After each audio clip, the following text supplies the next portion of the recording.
Let me start by extending a very warm welcome to each and every one of you here present. Our agenda today is actually very simple. It's to celebrate and to appreciate how far we have come as women and to hear from a few women who are leading the way in building ecologically and environmentally minded enterprises. Every one of you here, if you have a business, no matter how small or how large that business is, you're oiling the engine of Ghana's economy. And for that, I think all of you deserve a round of applause.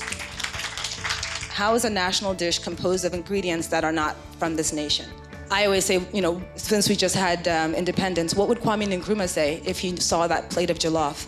The rice is coming from Asia.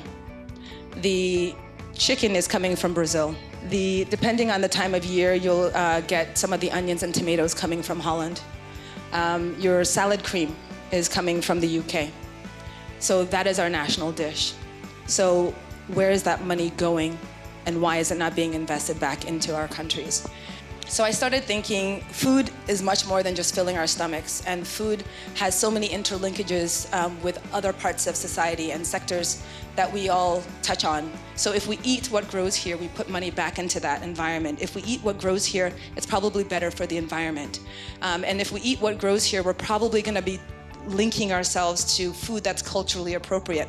I feel like International Women's Day is not just about celebrating mothers, or it's not just celebrating people that have societal achievements. It's mostly about taking up space, living your dreams, making the world a better place, and basically to any woman that's openly a feminist, that's saying that not just am I your equal, but without you, I also am not balanced. It's finally a day to celebrate women, not mothers, just women, and the role they play in society.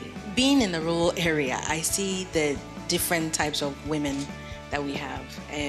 Those who are taking care of their husbands and children, those who are taking care of even the climate and taking action.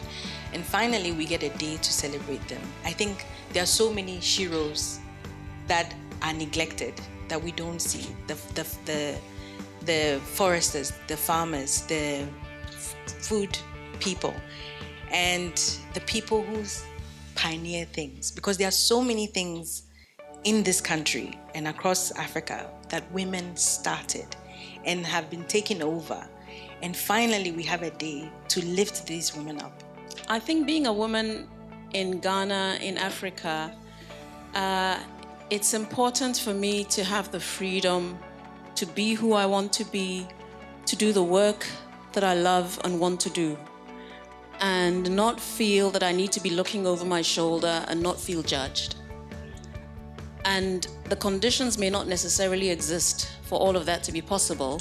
And so if need be, as a woman, I want to be able to join forces with other women to push the boundaries, to make it happen. I see power as like it's a tool to effect change, right? Whereas before, people may shy away from it. Once, as women, we're able to even embrace that. Once I have the power, or I'm at certain decision-making tables, or I have enough influence to be able to kind of change how people see certain things, I better use it and use it properly. So then that in itself now becomes a form of service versus, well, I'm the boss and everyone just listen to me. I would encourage most women, when you do have that platform, when you do have, you're in a place of power or influence, use it positively. I'm every woman, it's all in me. Everything you want done, baby, I do it now.